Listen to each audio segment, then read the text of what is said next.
ಇದ್ರೊಳಗಿರ್ತಕ್ಕಂಥ ಎಲ್ಲೆಲ್ಲಿ ಹೋಗಿದೆ ಹಣ, ನಾನು ಯಾರ್ಯಾರಿಗೆ ಪೇಮೆಂಟ್ ಮಾಡಿದ್ದೀನಿ, ಎಲ್ಲೆಲ್ಲಿ ಡೈವರ್ಟ್ ಅದೆಲ್ಲದೂ ಕೂಡ ಬಿಡ್ತೀನಿ ಅಂತ ಹೇಳಿ ಒಂಥರ ಏನಾದ್ರು ಈ ದರ್ಶನ್ ಕೇಸ್ನೊಳಗೆ ಪ್ರದೋಷನ್ ಯಾರೋ ಮಾಫಿ ಸಾಕ್ಷಿ ಆಗಿದಾರಲ್ಲ, ಹಂಗೆ ನಾನು ಮಾಫಿ ಸಾಕ್ಷಿ ಆಗೋಗ್ಬಿಡ್ತೀನಿ ಅನ್ನುವಂತ ಬ್ಲಾಕ್ ಮೇಲ್ ಏನಾದ್ರು ಹೈಕಮಾಂಡಿಗೆ ಮಾಡಿದಾರ ಅಂತ. ಕಳಂಕದ ಆರೋಪ ಹೊತ್ತಿರುವ ಸಚಿವ ಬಿ ನಾಗೇಂದ್ರ ಅವರ ಪದಚ್ಯುತಿಗೆ ಆಗ್ರಹಿಸಿ ಭಾರತೀಯ ಜನತಾ ಪಕ್ಷ ಆಗಸ್ಟ್ 17ರಿಂದ ರಾಜ್ಯದ ಎಲ್ಲಾ ಜಿಲ್ಲಾಧಿಕಾರಿಗಳ ಕಚೇರಿ ಎದುರು ಅನಿರ್ದಿಷ್ಟಾವಧಿ ಧರಣಿ ಸತ್ಯಾಗ್ರಹ ಹಮ್ಮಿಕೊಂಡಿದೆ ಎಂದು ಬಿಜೆಪಿಯ ಶಿವಮೊಗ್ಗ ವಿಭಾಗ ಪ್ರಭಾರಿ ಮಾಜಿ ಶಾಸಕ ಆರ್.ಕೆ. ಸಿದ್ದರಾಮಣ್ಣ ತಿಳಿಸಿದ್ದಾರೆ.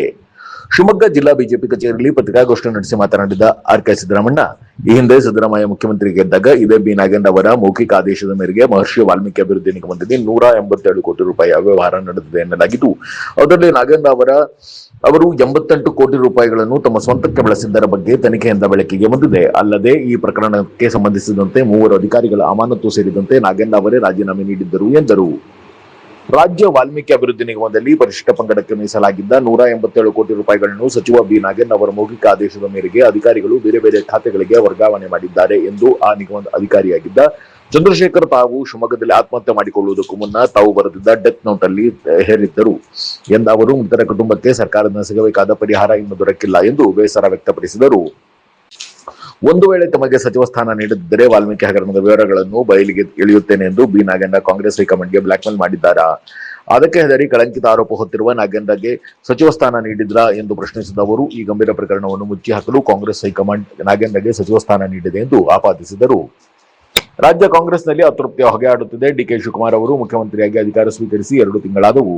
ಅಂತೂ ಇಂತೂ 2 ತಿಂಗಳಾದ ಬಳಿಕ ಪೂರ್ಣ ಪ್ರಮಾಣದ ಮಂತ್ರಿಮಂಡಲ ರಚನೆಯಾಗಿದೆ, ಖಾತೆಯು ಹಂಚಿಕೆಯಾಗಿದೆ. ಆದರೆ ರಾಜಕೀಯದಲ್ಲಿ ಮಹಿಳೆಯರಿಗೆ 33% ಮೀಸಲಾತಿ ನೀಡಬೇಕು ಎಂದು ಚರ್ಚೆಯಾಗುತ್ತಿರುವ ಸಂದರ್ಭದಲ್ಲಿಯೇ ಡಿಕೆಶಿ ಮಂತ್ರಿಮಂಡಲದಲ್ಲಿ ಯಾವೊಬ್ಬ ಮಹಿಳೆಗೂ ಸಚಿವ ಸ್ಥಾನ ನೀಡದಿರುವುದು ಮಹಿಳೆಯರಿಗೆ ಕಾಂಗ್ರೆಸ್ ಎಷ್ಟು ಅಗೌರವ ತೋರಿಸುತ್ತದೆ ಎಂಬುದನ್ನು ಸಾಬೀತು ಮಾಡಿದೆ ಎಂದು ವ್ಯಂಗ್ಯವಾಡಿದರು.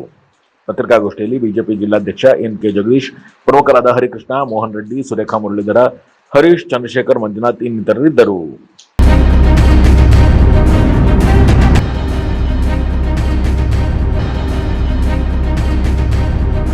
ಸಣ್ಣ ಬ್ರೇಕ್ ನಂತರ ಆರ್.ಕೆ. ಸಿದ್ದರಾಮಣ್ಣ ಏನ್ ಹೇಳಿದ್ರು ಕೇಳೋಣ ಬನ್ನಿ.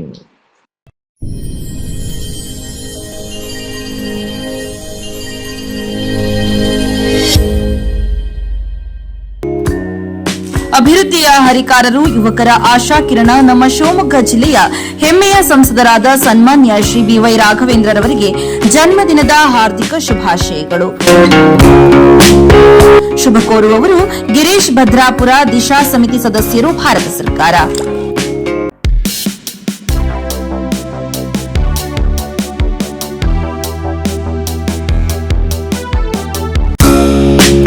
ಅಭಿವೃದ್ಧಿ ಹರಿಕಾರರು, ಯುವಕರ ಆಶಾ ಕಿರಣ, ನಮ್ಮ ಶಿವಮೊಗ್ಗ ಜಿಲ್ಲೆಯ ಹೆಮ್ಮೆಯ ಸಂಸದರಾದ ಸನ್ಮಾನ್ಯ ಶ್ರೀ ಬಿ.ವೈ. ರಾಘವೇಂದ್ರರವರಿಗೆ ಜನ್ಮದಿನದ ಹಾರ್ದಿಕ ಶುಭಾಶಯಗಳು. ಶುಭ ಕೋರುವವರು ಆರ್. ಹರೀಶ್, ಜಿಲ್ಲಾಧ್ಯಕ್ಷರು, ಬಿಜೆಪಿ ಎಸ್ಟಿ ಮೋರ್ಚಾ ಶಿವಮೊಗ್ಗ ಜಿಲ್ಲೆ, ಬಿ. ರಘುಪತಿ, ಜಿಲ್ಲಾ ಪ್ರಧಾನ ಕಾರ್ಯದರ್ಶಿ, ಬಿಜೆಪಿ ಎಸ್ಟಿ ಮೋರ್ಚಾ ಶಿವಮೊಗ್ಗ ಜಿಲ್ಲೆ, ಜಿ. ಗುಡ್ಡಪ್ಪ, ಜಿಲ್ಲಾ ಪ್ರಧಾನ ಕಾರ್ಯದರ್ಶಿ, ಬಿಜೆಪಿ ಎಸ್ಟಿ ಮೋರ್ಚಾ ಶಿವಮೊಗ್ಗ ಜಿಲ್ಲೆ.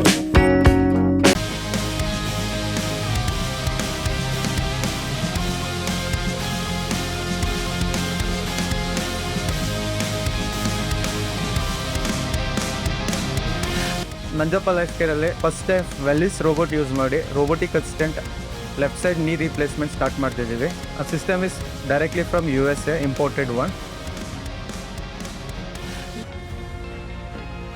ತುಂಬ ಜನ ಕೇಳ್ತಾರೆ ರೋಬೋಟಿಕ್ ರಿಪ್ಲೇಸ್ಮೆಂಟಿಗೂ ಕನ್ವೆನ್ಷನಲ್ ರಿಪ್ಲೇಸ್ಮೆಂಟಿಗೂ ವ್ಯತ್ಯಾಸ ಏನಂತ.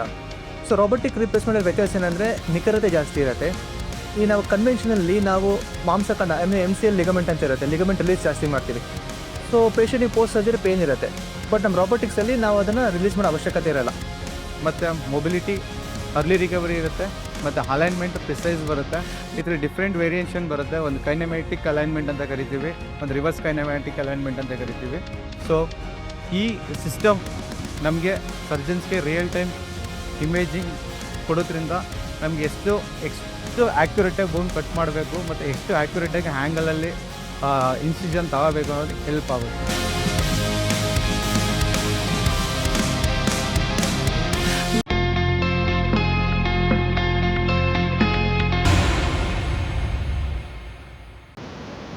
ಇಲ್ಲಿ ಬಿ ನಾಗೇಂದ್ರ ಅವರನ್ನು ಕೂಡ ಮಂತ್ರಿಯನ್ನಾಗಿ ಮಾಡಿದ್ದಾರೆ. ಅವರಿಗೆ ಖಾತೆ ಕೂಡ ಇವತ್ತಿನ ದಿನ ಹಂಚಿಕೆ ಮಾಡಿದ್ದಾರೆ. ಬಿ ನಾಗೇಂದ್ರ ಅವರು 23ರಿಂದ 24ರವರೆಗೆ ಚುನಾವಣೆ ಮುಗಿದ ನಂತರ ಸಿದ್ದರಾಮಯ್ಯನವರ ಸರ್ಕಾರದಲ್ಲಿ ಮಂತ್ರಿಯಾಗಿದ್ದರು. ಪರಿಶಿಷ್ಟ ವರ್ಗ ಮತ್ತೆ ಯುವಜನ ಸಬಲೀಕರಣದ ಮಂತ್ರಿ ಆಗಿದ್ದರು.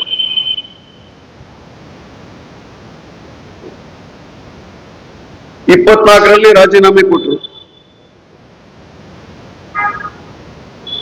ಈಗ 26ರಲ್ಲಿ ಮತ್ತೆ ಪುನಃ ಸನ್ಮಾನ್ಯ DK ಶಿವಕುಮಾರ್ ಅವರು ಅವರ ಮಂತ್ರಿಮಂಡಲಕ್ಕೆ ಸೇರ್ಪಡೆಯನ್ನ ಮಾಡಿಕೊಂಡಿದ್ದಾರೆ. ಬೇಲ್ ಅವರಿಗೆ ಸಿಕ್ಕಂತದ್ದು ಅಕ್ಟೋಬರ್ 24ಕ್ಕೆ ಬೇಲ್. ಇಲ್ಲಿ ಪ್ರಶ್ನೆ ಇರ್ತಕ್ಕಂಥದ್ದು, ಮತ್ತೆ ಪುನಃ ಮಂತ್ರಿ ಆಗಿದ್ದಾರೆ ಬಿ ನಾಗೇಂದ್ರ ಅವರು, ಮತ್ತೆ ಪುನಃ ಮಂತ್ರಿ ಆಗಿದ್ದಾರೆ. ನಮಗೇನು ಯಾರು ಮಂತ್ರಿ ಆದ್ರೆ ಬಿಟ್ರೆ ನಮ್ಗೇನಿಲ್ಲ. ಆದ್ರೆ ಒಂದು ಗಂಭೀರ ಆರೋಪ ಇದ್ದಂತ ವ್ಯಕ್ತಿ 24ಕ್ಕೆ ರಾಜೀನಾಮೆ ಕೊಟ್ಟಿದ್ದಾನೆ. 26ಕ್ಕೆ ಪುನಃ ಅವನನ್ನ ಮಂತ್ರಿ ಮಾಡ್ತಾರೆ. ನಾನು ಪ್ರಶ್ನೆ ಮಾಡ್ತೀನಿ, ಅವರೇನು ದೋಷ ಮುಕ್ತರಾಗಿದ್ದಾರೆ? ಅವರು ಇನ್ನೂ ಕೂಡ ಬೇಲ್ನಲ್ಲಿದ್ದಾರೆ, ದೋಷ ಮುಕ್ತರಾಗಿಲ್ಲ. ಅವರು ಇನ್ನೂ ದೋಷಾರೋಪಣೆ ಅವ್ರ ಮೇಲಿದೆ. ಚಾರ್ಜ್ ಶೀಟ್ ಫೈಲ್ ಆಗಿದೆ, ವಿಚಾರಣೆ ಆಗ್ಬೇಕು. ಚಾರ್ಜ್ ಶೀಟ್ ನಲ್ಲಿ ಅವರು ಒಬ್ಬ ಆರೋಪಿ 25 ಜನರ ಮೇಲೆ ಚಾರ್ಜ್ ಶೀಟ್ ಆಗಿದೆ. ಆ 25ರಲ್ಲಿ ಇವರು ಕೂಡ ಒಬ್ರು. ಇವ್ರ ಮೇಲೆ ಏನ್ ಆಪಾದನೆ ಇದೆ ಅಂತ ಕೇಳಿದ್ರೆ 88 ಕೋಟಿ ನೇರವಾಗಿ ಇವ್ರ ಮೇಲೆ ಆಪಾದನೆ ಇರ್ತಕ್ಕಂಥದ್ದು. ಇವರು ಸ್ವಂತಕ್ಕೆ ಬಳಕೆ ಮಾಡ್ಕೊಂಡಿದ್ದಾರೆ ಬೇರೆ ಬೇರೆ ರೀತಿಯೊಳಗೆ. ಅಷ್ಟೇ ಅಲ್ಲ, ಬಳ್ಳಾರಿ 24ಕ್ಕೆ ನಡೆದಂತ ಬಳ್ಳಾರಿ ಪಾರ್ಲಿಮೆಂಟ್ ಚುನಾವಣೆಯೊಳಗೆ ಈ ಹಣದ ಬಳಕೆ ಆಗಿದೆ. ಯಾರ ಒತ್ತಡದ ಮೇಲೆ ಬಿ ನಾಗೇಂದ್ರ ಅವರು ಇವತ್ತಿನ ದಿನ ಸನ್ಮಾನ್ಯ ಸಿದ್ದರಾಮಯ್ಯನವರ ಮಂತ್ರಿಮಂಡಲದಲ್ಲಿ ಮಂತ್ರಿಯಾಗಿದ್ದಾರೆ?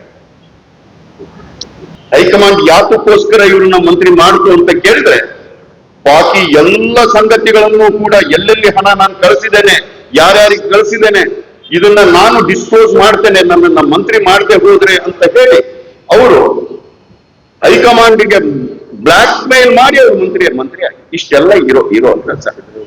ಹೈಕಮಾಂಡ್ಗೆ ಬ್ಲಾಕ್ ಮೇಲ್ ಮಾಡಿರ್ತಕ್ಕಂಥ ನಾಗೇಂದ್ರ ಅವರು ಮತ್ತೆ ಪುನಃ ಮಂತ್ರಿ ಆಗಿರ್ತಕ್ಕಂಥದ್ದು